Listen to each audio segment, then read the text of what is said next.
I would call to order the regular meeting of the Village Westmont Planning and Zoning Commission for Wednesday, August 10th, 2022. May we have a call, a roll call, please?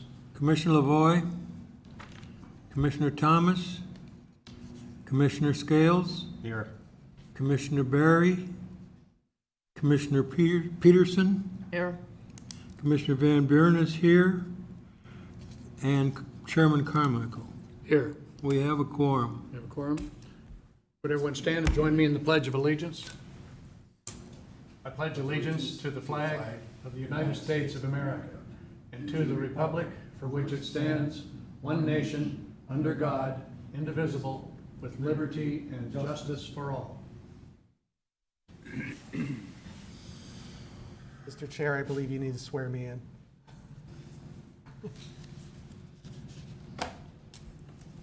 I stand corrected, because we must swear in all testifying attendees. Would you swear that your testimony will be fully truthful, so help you God? Excellent. A reminder, everyone to silence their phones.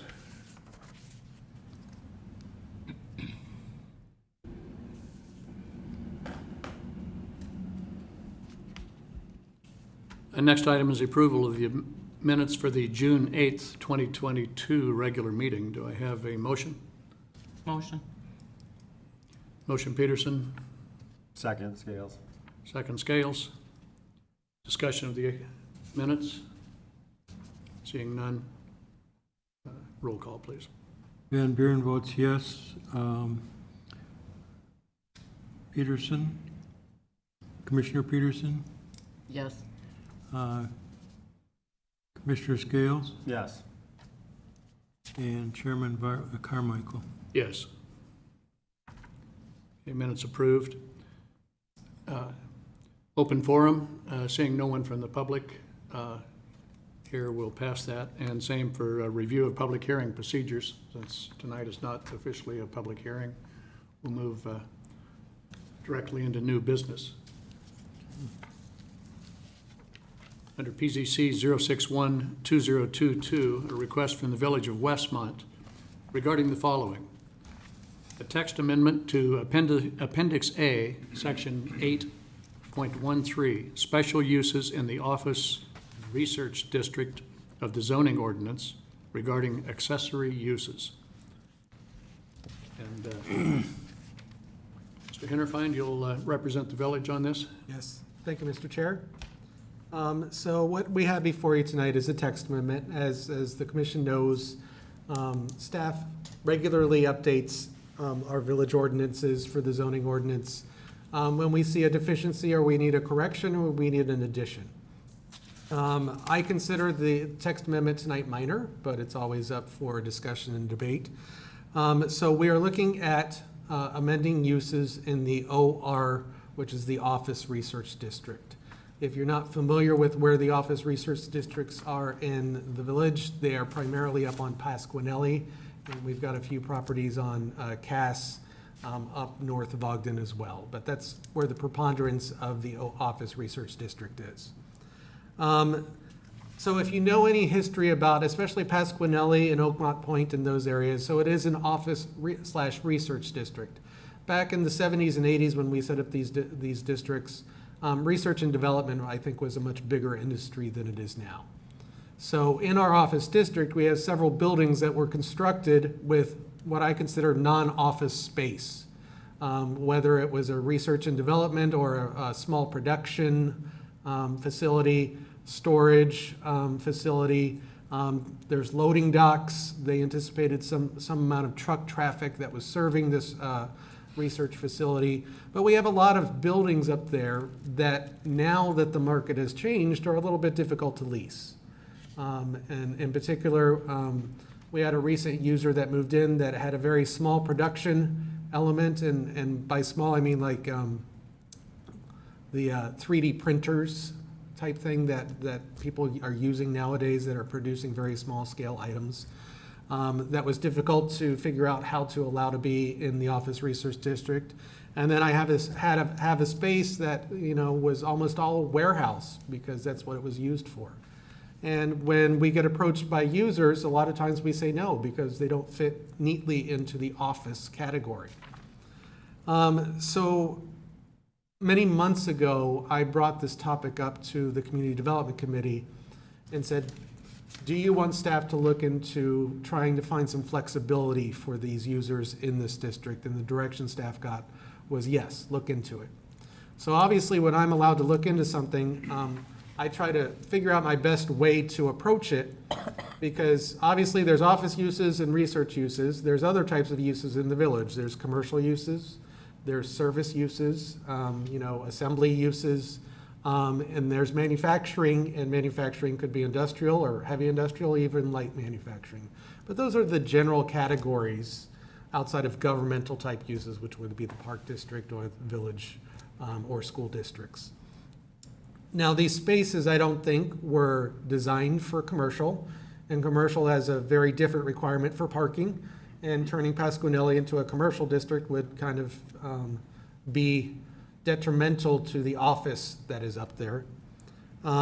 Service, these buildings weren't used or built to house people in a large capacity, so some sort of service such as a hair salon or a large assembly space didn't work well either. So obviously I gravitated towards those spaces that were built for a light industrial piece and said, well, what if we introduce some of these smaller industrial uses? Now, I'll tell you that the text amendment tonight is only cracking the door open. It is not opening this wide up to change our office research district into an industrial district. So the uses that are proposed tonight are minor and accessory and very limited, because what we're trying to do is create opportunity for these spaces to utilize some of their underused or unleasable areas. So what staff is proposing, and I'm going on to page 2 of the staff report, because I wanted to be very clear about what we were proposing. So I've got a line item of 4 items here. I'm just going to summarize that the uses we're proposing tonight are accessory to a permitted use. So offices are the primary permitted uses. So there would still have to be an office as the primary user. There is no proposal for the service or commercial uses. That is not in what's being proposed tonight. All of these accessory uses would be approved through a special use permit process. So that means that both the planning and zoning and village board have the ability to scrutinize the use against the special use standards. So no one could move in there and everyone's surprised, like, where did this truck traffic come from? Or why is it, why is there manufacturing going on? It always will come through this body and the village board. And then what I also want to emphasize is the office space is being preserved.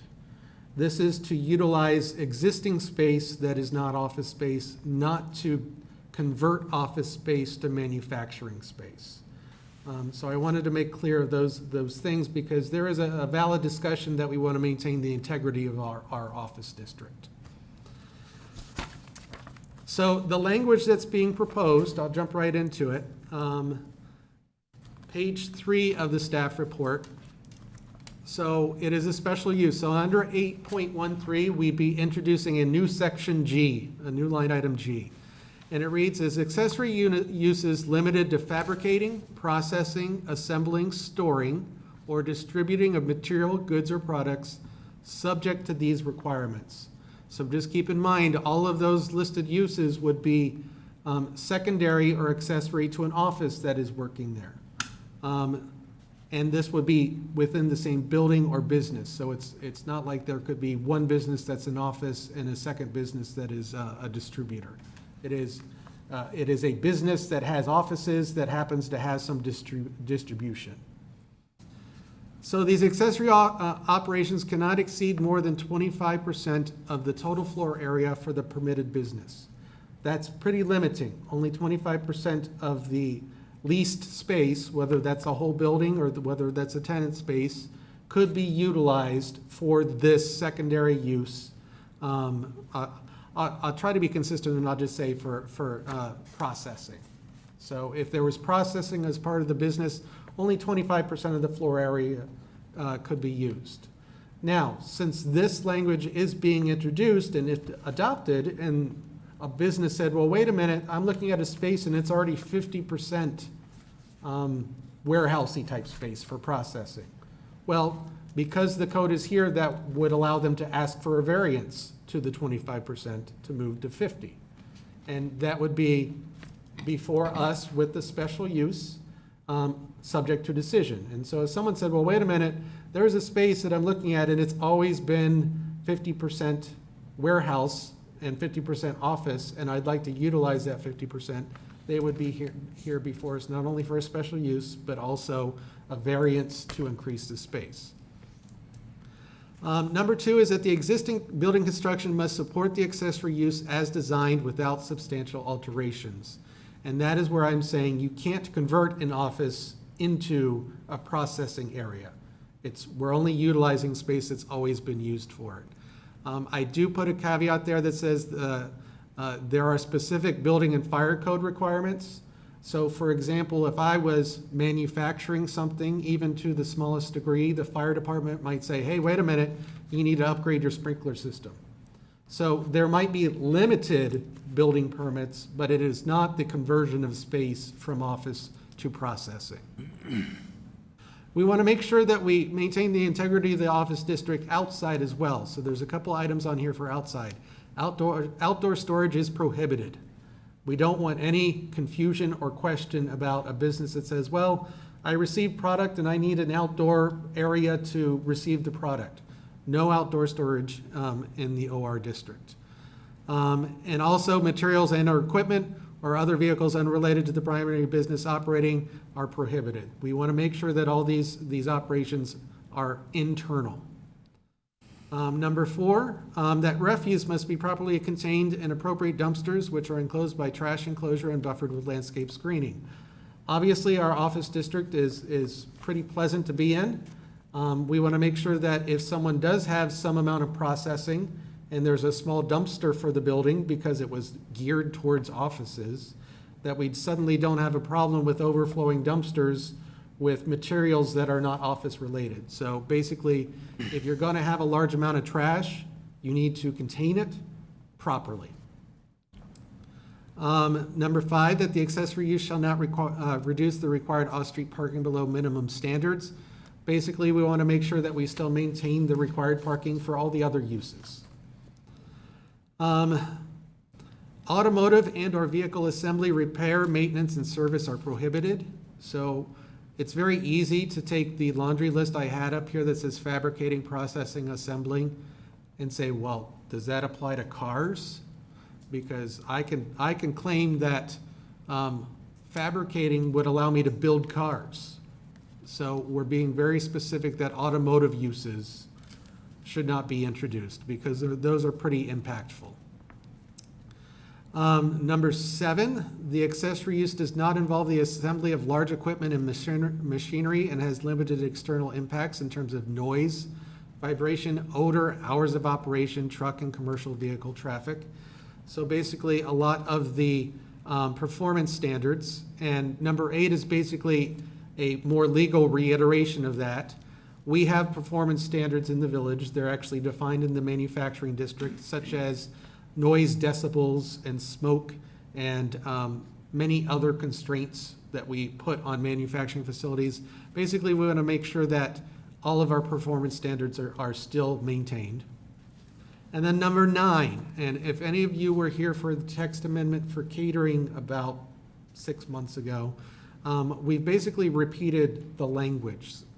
So there are several uses actually occurring in our office districts now which have limited fleet that are needed. And I've included a photo here. We've got a taxi facility that is on the property on Pasquinelli. And they start filling up the parking lot with fleet vehicles.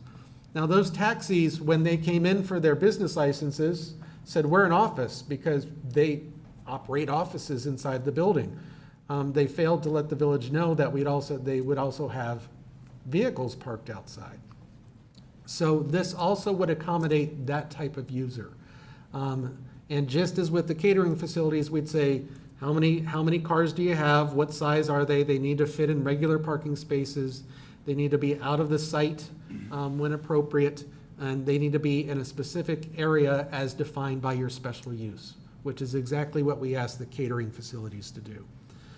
So just as a summary of the important items, there is a clause that limits it to 25% of the existing floor area. There's limitations on outdoor impacts. There's limitations on offensive uses and controls on their processes. And there is an allowance for limited fleet vehicles. Now, as I stated, and I put in the staff report, there are special use standards when they come before us. I'll quickly go over them, although we've probably heard them a lot. That basically the special use is not detrimental or endangering the public health, safety, or morals. That the special use is not injurious to the enjoyment of other property. That the special use does not impede normal and orderly development. That there are adequate utilities, access ways, drainage, and facilities. That adequate measures have been taken to provide ingress and egress to minimize traffic congestion. And that the special use in all other respects conforms to the regulations of the OR district. So that is usually what any special use is measured against when it comes before us. So for example, if you have a concern of the amount of truck traffic that might be generated, we can scrutinize that through this process. So at this point, that is the basic summary of the text amendment. Like I said, I'm just cracking the door open here to try to create some uses. They'd always be accessory, they'd always come through us and village board for approval, and we are not taking away office space. So those were the key elements, and as always, I'm open for any questions. Excellent, thank you.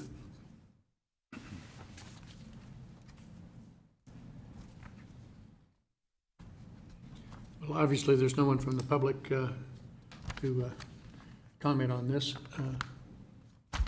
Commissioner Scales, would you like to start? Sure. Do you have Thank you. comments? Thank you. I just had a couple of quick questions. Absolutely. What constitutes office space? I don't know if I have a good answer for that. We have office uses. I don't know how clearly they're defined. I'm looking at John Zemnak to see if he has but basically when someone comes in and says that they're an office user, I think we assume it's administrative to some degree. We have a little flexibility is it telemarketing where you have people sitting at desks? Is it a bunch of files that are stored? I don't know that we clearly define office uses. Yeah, I'm looking at the definition section. I doubt we do. And your question was more, it seems like, not about the use, but about the physical build out. To some degree. I mean, I'm just picturing, a large lab. I mean, the word lab is mentioned, and, does that constitute office space, or is it individual cubicles, or kind of how that physically is laid out?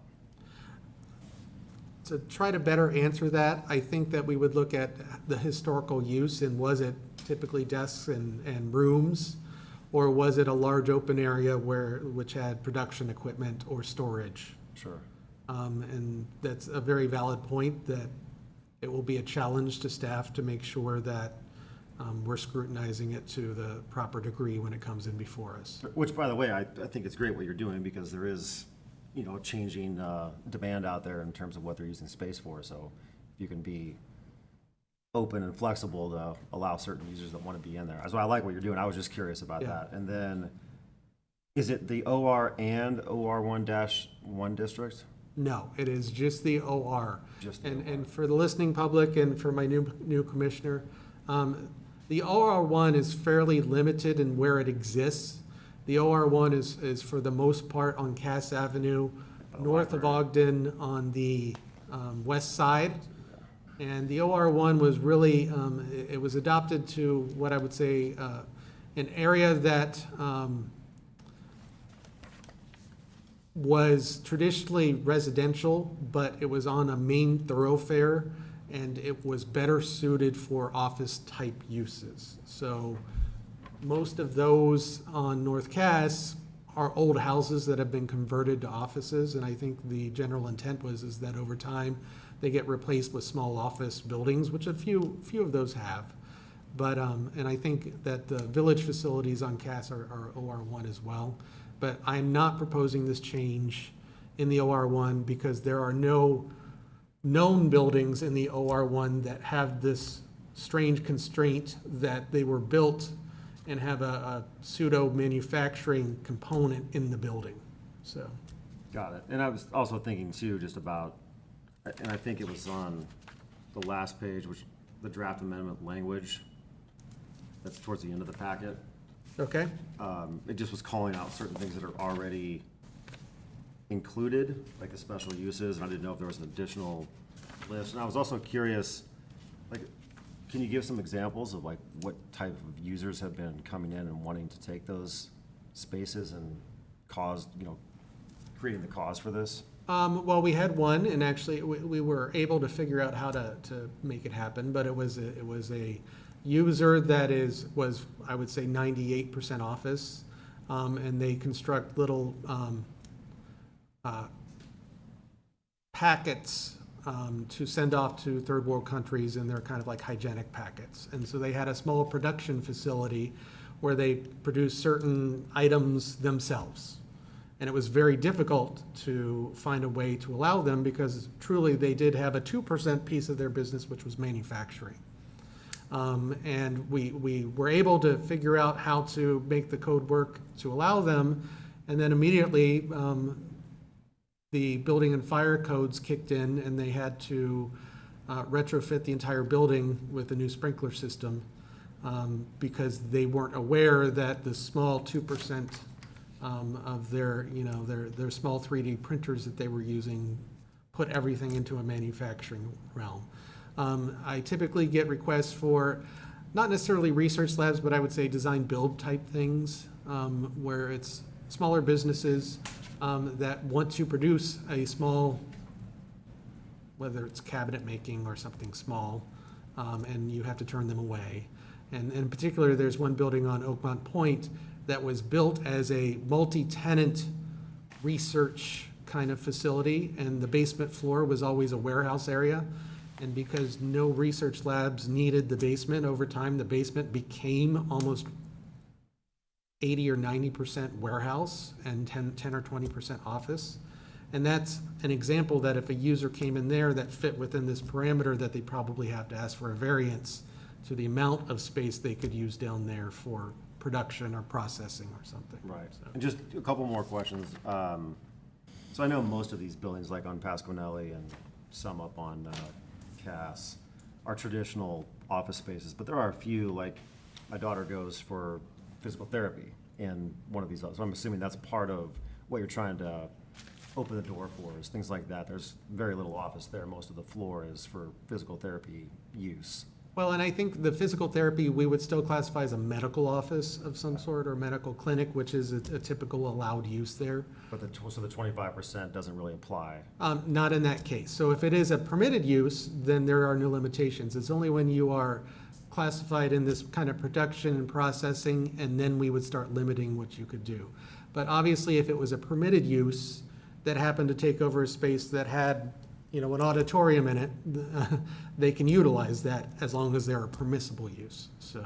Got it. And then one of the reasons I asked about what constitutes an office is a number C4 on page 204, it mentions that offices cannot be removed to create space to serve the use. So what you're really removing, and I don't know that that's really part of what you're adding to the official language, but it was just something that I circled and was curious as to what you're really, what would you be removing if it's. Well, what I didn't want is a building that maybe, let's say a building has 10% of this area that was used for processing in the past as a research facility. And someone approached us and said, well, wait a minute, we'd like to knock down more offices and create larger space. That was basically stating that we don't want to lose office space. We're just letting these buildings with awkward spaces that are hard to lease opportunity. because we don't want to run the danger of turning our office area into a manufacturing district. So Is that the main concern with the language, the way it's written? that is why, proposed? that is why I like to describe it as I'm cracking the door open for a few users and a few spaces, because if we threw it wide open, I think we'd get, you know, a distribution facility with lots of trucks and lots of processing, And you I don't. control that by the noise and by the Yeah, truck parking. and that those uses, we clearly want to stuff. Either, for sure. move to our manufacturing district, not into our office district. Ideally. Got it. Okay, thank you. Yeah, thank you. Commissioner Peterson? Does the village know what the vacancy rate is in that district? I mean, is this a big issue because there's so many vacancies, or is it just a handful, or we don't know? The village staff does not track that. Now, if Larry Forsberg with the liaison for economic development, I don't know if he tracks that, but he might have that information. Unfortunately, I don't have that at this point.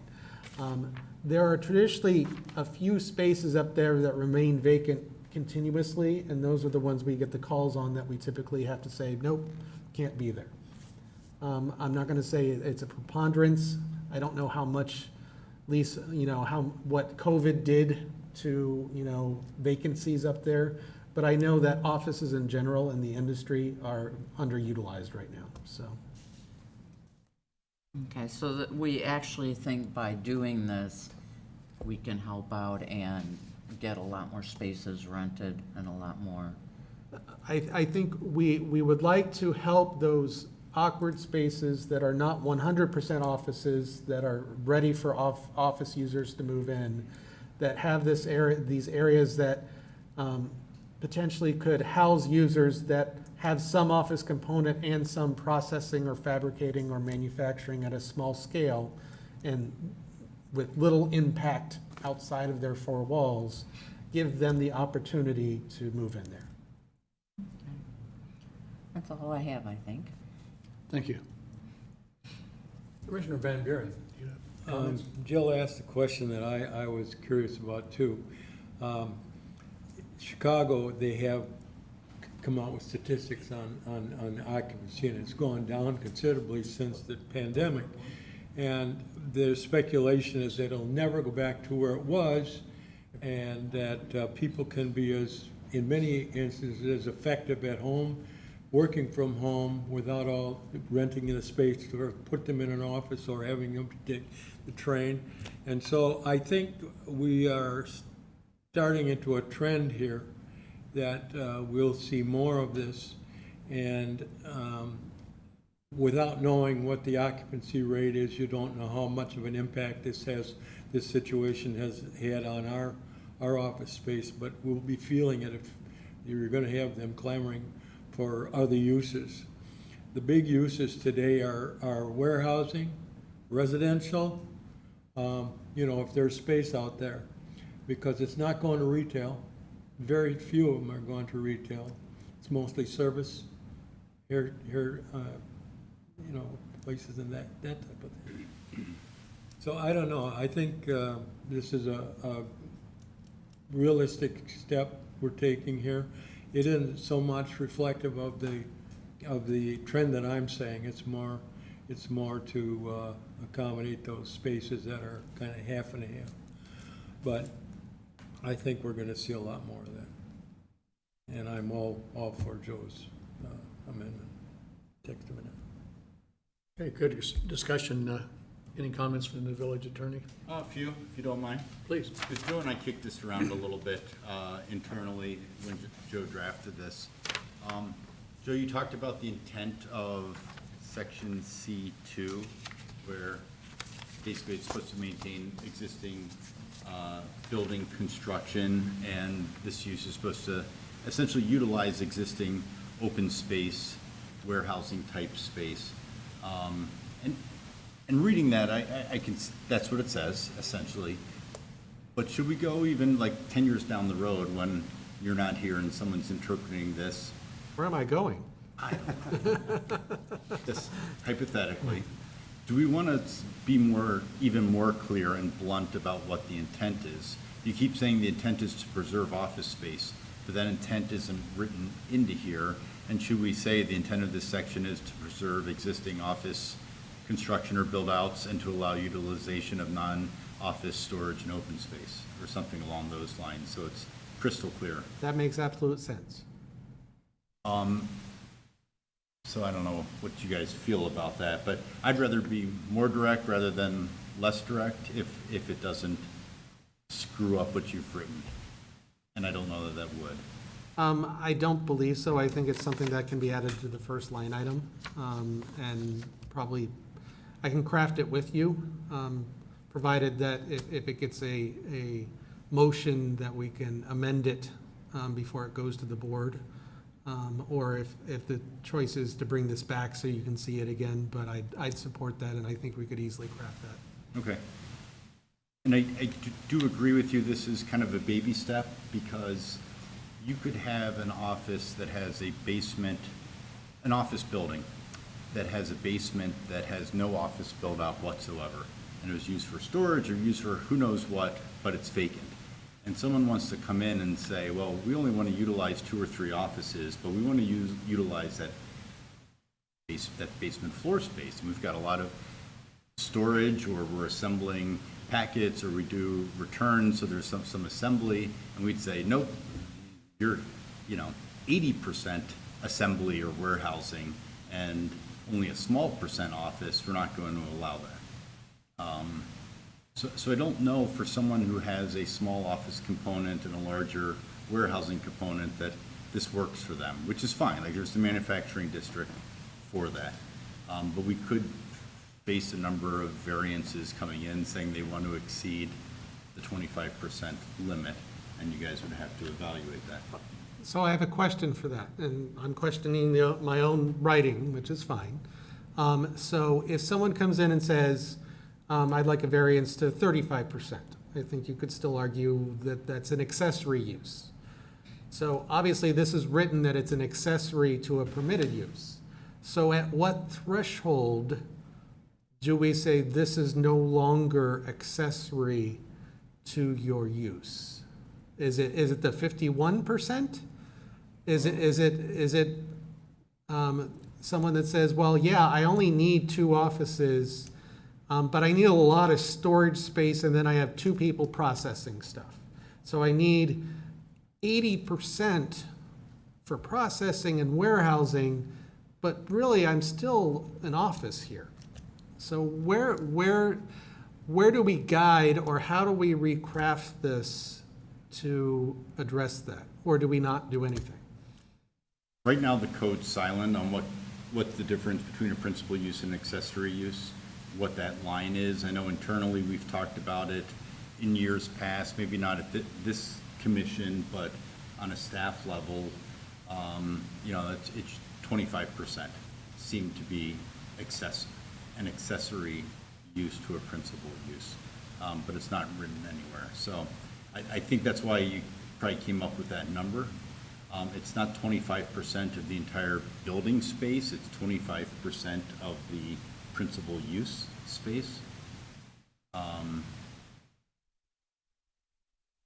And also begs the question, can you even get, when a special use contains conditions like this, is that something that can even be varied?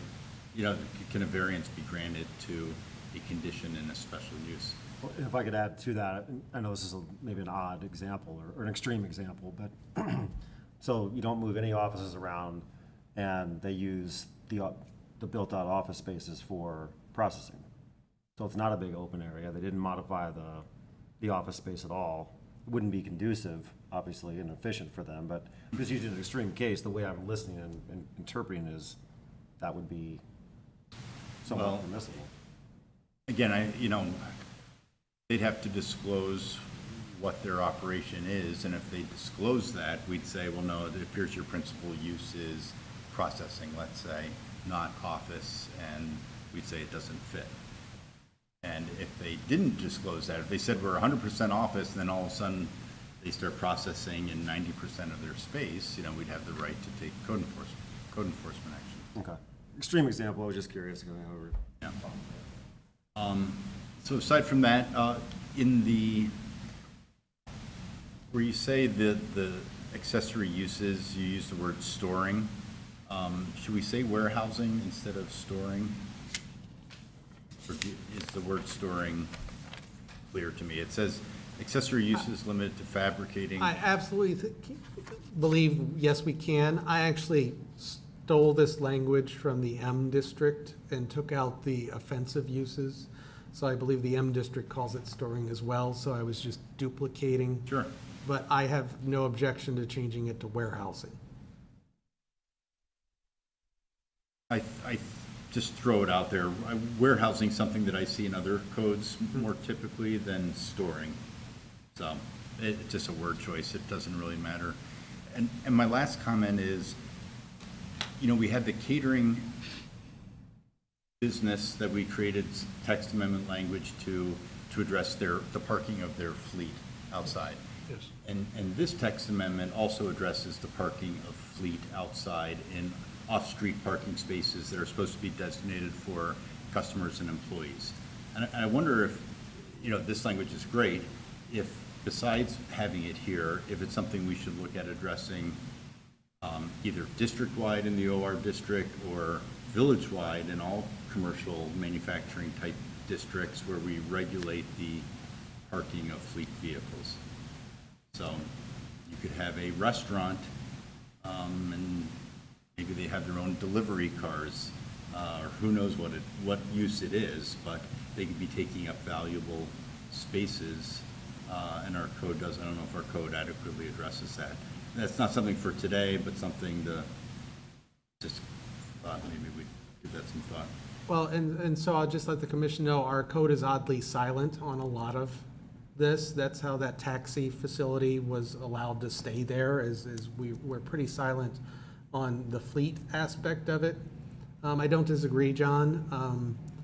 I think it is a larger discussion if we're gonna start introducing that in particular in our B2 districts, which the parking lots are typically on the main thoroughfares where you can see everything. Right. And how do you properly address that? And then, you know, the B2 obviously is commercial, so there's a higher demand for parking. And it may involve just clarification that says parking of fleet vehicles is prohibited in the B2 district. Yeah. But it's, you know, we've seen it in the B2 district where U-Hauls or whatever the use is, all of a sudden start parking and it's years later and people start complaining and the use is already there and it's like, all right, how do we deal with this? Yeah, I don't disagree that looking at some sort of adoption in the primary, you know, general zoning ordinance or in each district specifically, this would be beneficial, so. So, yeah. Thank you. All good points. Well, at this point, I think we can put the matter up to a vote. Is there? Mr. Chair, I only request if you do make a motion, I believe that the motion should also allow staff to make the changes that have been discussed here tonight before it goes to the board. So I just. As part of the motion? Yes, I think the same as I we've believe done- that's the way you same need as to we've do done it, in the correct? past. Yeah. And so is there any objection to that? Seeing none.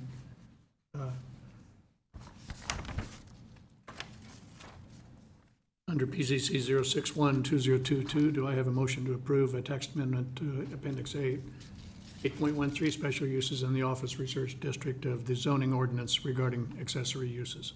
So moved, Scales. Second? I have a motion and a second from Scales and Peterson. Further discussion? Questions? Roll call, please. Van Buren votes yes. Commissioner Scales, Yes. Commissioner Peterson, Yes? and Chairman Carmichael. Yes. I thank you for your work on that, gentlemen.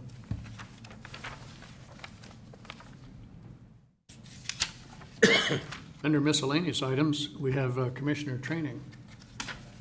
Again, and this will be Mr. Hinterfein and village planner Scott Williams. Scott's off the hook tonight, he's just here to observe, so. No All right? Well, you're welcome. Thank you, Mr. Chair. So since we had you here and we only had one item, I thought it was that we would quickly discuss, and we can get as in-depth as you want. But as you know, we've been trying to kind of pair light meetings with a little training. So there were two topics that I just wanted to address, most specifically because these are two, what I would say, unusual things that don't come before us very often. And so I just wanted to highlight how they're unusual. So the first, the B3 district, which there's only one property in the village that's zone B3, and that's the golf course, is very specific in the way that when we're considering something that's there, how it's processed. So if you remember, we had a case a few months ago, and you heard a lot of discussion about unified development. So I wanted to touch base on the intent and purpose of this a little bit, and then just speak to some of the approval processes. So the reason you heard unified development, and the other thing you heard thrown around a lot, was a concept plan. And we didn't get a chance to talk a lot about process that night, so I just wanted to touch base on it.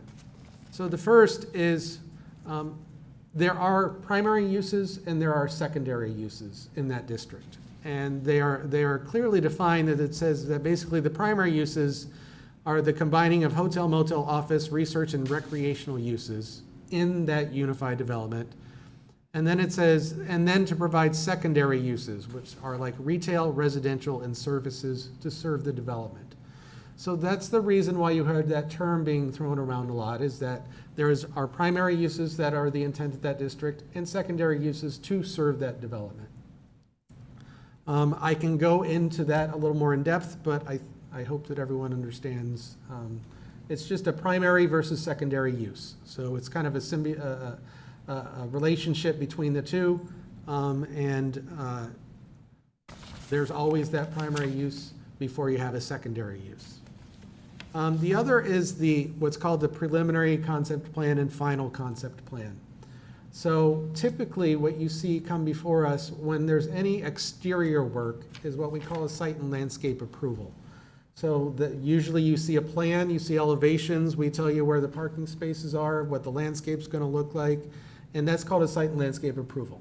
And that's a one-step process. So basically the site plan that comes before us typically doesn't get amended between now and village board, and then when the village board adopts it, that's what we hold the petitioner, developer, owner to when they go to build. Basically, this is the plan you showed us, this is what gets built.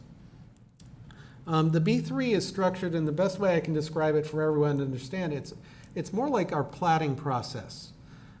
So plats, when they come before us, so any subdivisions that come before us are a plat. And we look at the preliminary plat at the PZC level. And that preliminary plat usually gives enough detail so that we can formulate a final plat eventually. And that detail is usually, well, where's your stormwater going to go? Where are your parking lots going to go? When you build your stormwater, is there enough space to put the building? Is it realistic? So we ask for a minimum amount of engineering so that we know that the plat can be done and the easements for those stormwater areas can be secured. And that is the only thing considered before planning and zoning. The board considers both that preliminary plat and the final plat. The final plat never comes back before us. So there's a certain degree of changes that can occur between the preliminary plat and final plat. And that's because when you get to a final plat analysis, we're not talking about preliminary engineering anymore. We're talking about all the engineering. And so things might change when you get into the real details of engineering. The way that the B3 is set up is very similar. There's a preliminary concept plan, and I listed out what the code says should be there. It's generalized land uses, it's distribution of density, it's circulation, so streets, phases. So are you going to build this all at once, or are you going to phase it, and how will those phases come online? Are there special features like pedestrian environments, pocket parks, something like that?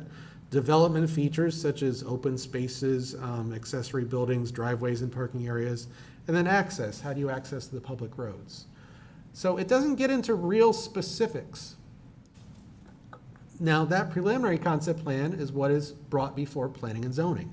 Doesn't mean they can't bring a more finalized version if they have it, but what's considered here is the preliminary concept plan. And then it goes through more engineering, more design. It gets to the board. The board first approves a preliminary concept plan, and then they approve a final concept plan. Sometimes that document can be one and the same. So if you remember the 1984 approval of the golf course, that approval was a preliminary and final concept plan all in one. That can be done as well, but in general, it's the board that looks at the final, it's the planning and zoning that looks at the preliminary. So I just wanted to cover that so that if we have a case for the B3 that comes before us, it's not a site and landscape approval where everything is hammered out in the first detail, unless they choose to combine them, and then we'll see it all at once. So if anyone has questions with that, I know it's pretty simple. I just wanted to, the takeaway is that the B3 has a different process than we're used to. And it's so rare when a project in the B3 comes before us, we're not really familiar with it, even at a staff level. It looks like John wants to say something. Trying to see when the B3 district was approved in the village. I know Joe and I have discussed, we're not thrilled with the existing language for the B3 district. You know, some of it's very good. Some of it could be improved. But we just, I think, no one's had the time to have a sit down and really go through that. Of course, there's a pending project now, so now's not the time to do it. It was created in 1984 with a few tweaks thereafter. So, and while it's supposed to be a unified development, there's no requirement that all the property is under unified ownership and control. Yes. There's no requirement that all properties are under unified ownership. There's nothing that states you can't have multiple concept plans in the B3. It's a lot of gray areas, and we try to navigate it the best we can. It's just, there's a different process, and that's really what I wanted to express. So if something comes before us and it is a preliminary, there are changes that can occur when it goes to final that the board has the authority to look at, but not necessarily the PZC, unless it's that condition where they want to bring everything at once. And then obviously their preliminary plan is also their final plan, and then it can be scrutinized through this commission, so. As it relates to the plat, like using that for an example, or any plan development, there's one plat of subdivision when they get it approved, but over time, if they're selling off parcels of land, there's a plat of re-subdivision, correct, that comes before the board, and that's starts to create. Right. So if nobody has any questions on that, I'll go into the next one, which is just as hard to navigate. Okay. The other thing I want to touch base on is plan development. And so I did touch on this in a really generic version. And I'm not going to go real in depth, but I basically, a plan development is not the same as a zoning district. It is what I consider, and John can correct me, it's an overlay. So it's basically putting a filter on top of the zoning district and then setting general parameters that apply to this plan development within some of the constraints of the zoning district. So it doesn't negate the zoning district, it just allows certain tweaks to the zoning district. What it doesn't allow is it doesn't allow the introduction of new uses. Uses are always defined in the zoning district.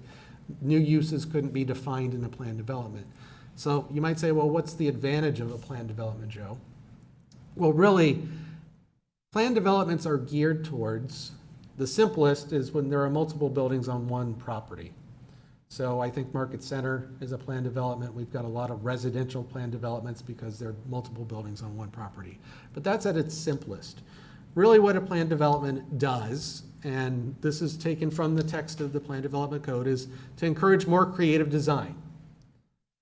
To promote variety in the physical development pattern of the village, to concentrate open space in more usable areas and preserve natural resources of the site, and give greater flexibility. And the best description I can give when I'm saying greater flexibility and creative design is if you look at the neighborhoods around us, we have grid streets. You know, they're pretty uniform, all the lots are the same size, the roads aren't curvilinear, there's no real natural features that you have to build around. Well, when you have natural features or want to preserve open space, you can't necessarily do that grid system. You say, well, if I want to save a big tree, and that tree is going to take a lot of my developable area, can I please compact houses over in this corner over here? So I'll leave this area open and I'll compact everything here. But now I need to ask for variances to setbacks and distances between buildings, but I'm giving this great amenity over here. And that's what plan developments are truly geared towards is, well, how do we work in a flexible methodology because we're trying to be creative in design. And with that, you hope there's some benefit that's being preserved for the village in return for all of the exceptions or, variances that are being granted. And another classic example would be, let's say, an over 55 community where they have all these attached single-family dwellings with almost no yards because no one wants to maintain a yard, and they want to have a very close community, so all the housing smashed together. Then they have this big green ring around the outside of that development that is a substitute for the open space that would usually be a front yard and a rear yard. And so there's an offsetting benefit. But a lot of the times, especially in a commercial district, it's kind of tough to find the offsetting benefit. But what it is they've got disparate uses and multiple buildings on a lot that we can't process neatly, so it's processed as a planned development because it does give you some more flexibility. And so that's a good lead into the last item I have listed on here. I'll go to this first. But basically, a plan development is a contract with the village. And so it defines not only waivers, so there's certain things that can be waived, such as building heights, but also it can codify variance requests, which are still measured against the variance, but can be applicable. But the contract is what allows some sort of guarantee to the village that there's a benefit. And although market center is a commercial one and there's not a lot of benefits in a commercial property, to me, the benefit was, if you remember, they did a sign package. They said, you know what? Even though these properties are going to be divvied out and have multiple owners, we want all the signs adjacent, both 63rd and Cass, to be uniform so that when you drive by, you know it's part of this planned development. So they planned a sign package that I even held Freddy's to when they got approved recently. Freddy's wanted to do their own custom ground sign, and I said, nope. The planned development, they want all the brick bases to match. They want them all to be this size, and that basically you could do that for signage. You could say, well, no, we want this whole development to look like Frank Lloyd Wright buildings, and so all proposed buildings should have a design element that is common. Now, we don't do that in Westmont very often, but I've seen that done in other planned developments. But basically, it's amenities. So if it was a residential project, our residential code doesn't require something like a clubhouse. But we might want a clubhouse. The developer might be proposing it, and we kind of want to make sure that that clubhouse is there in perpetuity. So we would write into the plan development that this development has an amenity center of a clubhouse, and then they're obligated in perpetuity to keep that until they amend that. So there are benefits that we can write into this contract, in addition to exceptions or waivers to general rules within reason. So that's what a plan development does, and you'll notice that there is no approval list for plan development. So if you remember, for a variance, you have findings of fact that you measure the decision against. For rezonings, you measure it in a certain way. For special uses, you have that laundry list of or specific considerations. There aren't specific considerations for a plan development. So if you're looking at a plan development, you can measure it to the best of your ability based on what you feel is appropriate. And we have drafted findings of fact, just to be safe, for plan developments that kind of incorporate some of the standards from special uses and variances to, just address things like no adverse impact on surrounding properties, that there's some hardship or justification for the use, or that it meets the goals of the planned development district, such as creativity and design, et cetera. Is there any current zoning district in the village right now that couldn't have a PD overlay on it? I mean, A PD can be overlaid on any property. any property, okay. Yes. Now, the most properties we have in the village that are PDs are typically residential properties. A good example is, have you ever been up to Tartan Lakes, off 35th? It's kind of a clustered townhouse community that has a lot of, I'm gonna call it lakes, but really they're stormwater facilities, and so to build around them, the streets are very curvilinear, the homes are really close together. I doubt they used stormwater facilities to sell it back in the day. but Yes. But that was a planned development, because they said, listen, we can't meet any of your generalized setbacks or requirements or street requirements, so we'd like to do private drives. And that basically said, well, you're gonna have multiple buildings on one lot, because those are for the most part condominiums, I think. Basically, the way to set that up is as a planned development. And so, because that planned development is set up and defines the parameters, it defines the parameters if they want to build something new. They don't have to come back to us and say, well, I need a new site and landscape approval, although they might still need it. But basically, it set up the parameters when the PD was established, and those parameters can be applied to even new development within that planned development. And you said Market Center was a PD as well? Yes, so the other example is, Market Center, we knew that the outlots would most likely be developed as drive-throughs. And drive-throughs are a special use, and so as part of that planned development, they said, hey, can we designate that these outlots near 63rd will likely be drive-through facilities, and can we establish this special use now? Because a big piece of the special use for drive-throughs is noise, light, and traffic congestion. And they said, listen, we're designing a development that's addressing all of these in advance. And the reason they wanted to do that is so that when they found a user, the user only had to do a site plan approval, which is much simpler than a special use. And so they basically removed the encumbrance that this Freddy's or Raising Cane's had to go through a special use approval and justify why their drive-through was appropriate, because that was already secured in the plan development. So in that case, Barrier to entry, yeah. the contract we had with them was, no, we can accept drive-through facilities on these lots because we've already done the analysis needed for your traffic and light and noise. So, Thank you. so if anyone has any questions, I just wanted to establish in this case that it's not a zoning district, it's an overlay that basically defines what can and can't be done in terms of setbacks and bulk, and it's done as a contract. So it's not limited to the same constraints of the zoning district, but it does still put that property in some perpetual agreement with us that they always must abide by.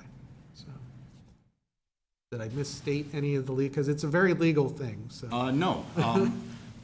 Joe knows and Bruce knows, and I think we all collectively agree this is a poorly written chapter of the zoning ordinance, and we'd like to blow it up and rewrite it from scratch, because most communities process these as planned developments are a special use. They're not necessarily a zoning overlay district, and you have the ability with a planned development district or planned development project to change all the setbacks and the height and the uses, and there's much more flexibility allowed in most communities' planned development ordinances. Here, Westmont's is extremely limited where you can vary from the, for example, the bulk requirements. And if you're not within that specific list, then you have to ask for variances. So when we've had planned developments come in, it's, approval to rezone this as a planned unit or planned development overlay district with the following variances. And then we have a list of like 6 variances, and it's like, well, shouldn't that all be kind of wrapped in and treated as exceptions and put in this comprehensive agreement? So hopefully we'll work on that someday. I think you're just creating more work for me, John. Yes. So if there's any questions on that. And then here's the thing, if we have any projects that come before us that are any one of these topics, and you have questions on procedure, ask, because I will try to, John and I will try to answer those. We don't have to close the chapter on procedure discussions, just be, and only focus on the case. If there's procedural questions, we can always discuss those during the meetings as well. Appreciate it. All right.